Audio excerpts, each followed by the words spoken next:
মোটো blogging শুরু করার আগে ভাবতাম যে ব্লগাররা যে এরকম ডেইলি লাইফ এক্সপিরিয়েন্স শেয়ার করে সেটা কতই না ইজি। এক একজন এক একটা ভিডিও শেয়ার করতেছে, এখানে ওখানে ঘুরে বেড়াচ্ছে, সেই একটা লাইফ। এইসব ব্লগারদের ভিডিও দেখতে দেখতে হঠাৎ করেই একদিন মনে ইচ্ছা জাগছিল যখন নিজে বাইক কিনবো তখন নিজের মোটো ব্লগার হওয়ার স্বপ্নটা পূরণ করব। কিন্তু নিজের স্বপ্ন যে আমার এতটা গরিব বানিয়ে দেবে এটা কখনো ভাবতে পারিনি।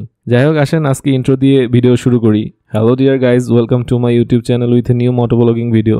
আশা করছি মহান সৃষ্টিকর্তার কৃপায় আপনারা সকলে ভালোই আছেন।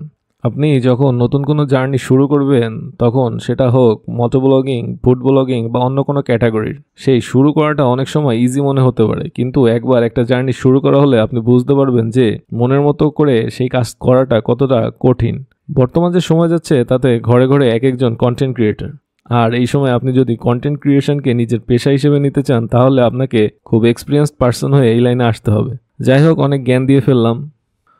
এতগুলো জ্ঞান দেওয়ার কারণ হলো বর্তমান সময়ে যে সমস্যাটা ফেস করতেছি সেটা হলো ভিডিও এডিটিং করার জন্য আমার কোনো টেবিল নেই। তাই ভাবলাম একটু জয়দেবপুরে যাই, দেখি অল্প বাজেটে কোনো টেবিল কিনতে পারি কিনা।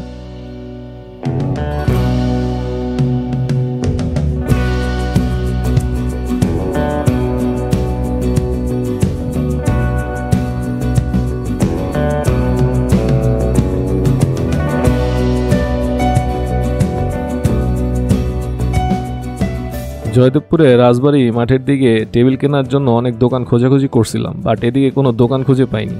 আমি টার্গেট নিছিলাম পার্টেক্স বোর্ডের যে কোনো একটা টেবিল নেব, এগুলো মোটামুটি বাজেট ফ্রেন্ডলির মধ্যে পাবো।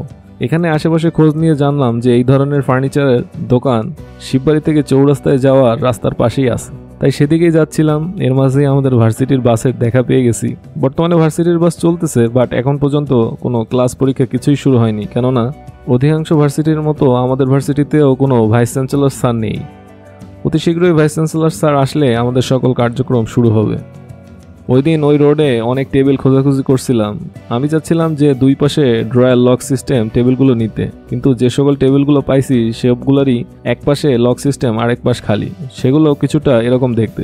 দোকানদার বলল, ভাই 1-2 দিন পর আসেন, আপনি যেরকম টেবিল চাচ্ছেন সেরকমটাই পাবেন। তার কথা মতো আর কোনো দোকানে খোঁজাখুঁজি না করে ওই দিনের মতো বাসায় চলে আসি। ভাবলাম 1-2 দিন পর গিয়েই খোঁজ নিবানে।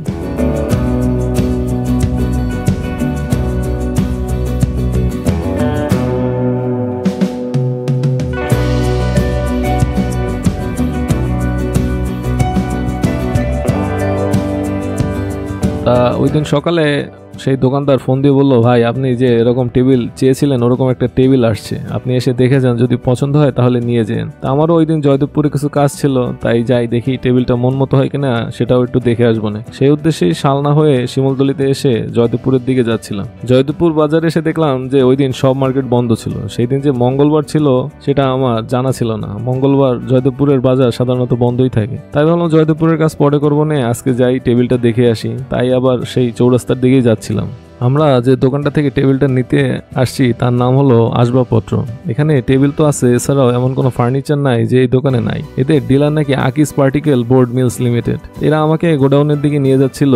গোডাউনে নাকি আমার টেবিলটা রাখা আছে, তো গিয়ে দেখি কি অবস্থা, পছন্দ হয় কিনা। তো এই হলো আমার টেবিল, যেরকমটা চেয়েছিলাম, 5 ফিট সাইজের, দুই পাশে লক সিস্টেমওয়ালা। তো তারা সেরকমটাই একটা টেবিল এনে দিছে আমাকে। আমার মোটামুটি ভালোই পছন্দ হয়ে গিয়েছে, তাই এটাই নিয়ে নিছি। টেবিল ভ্যানে উঠাই দিয়ে আমরা এখন আসছি বাইক ওয়াশ করতে, কেননা কেনার পর থেকে এখন পর্যন্ত গাড়িটা কাদামুক্ত করতে পারিনি। একদিকে তো বৃষ্টির সিজন চলতেছে, আর নিজে ধুইলে ওরকম কাদা পরিষ্কার হয় না। তাই ভাবলাম যে বাইকটাকে একটা ফোম ওয়াশ দিয়ে নিয়ে যাই।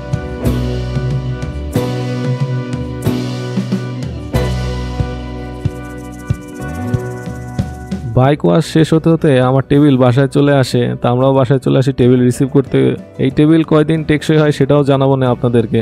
আজকের ভিডিওটা এখানেই শেষ করতেছি। দেখা হবে পরবর্তী অন্য কোনো ভিডিওতে। ততক্ষণ পর্যন্ত সুস্থ থাকবেন, ভালো থাকবেন। That's all for today. Thanks for watching.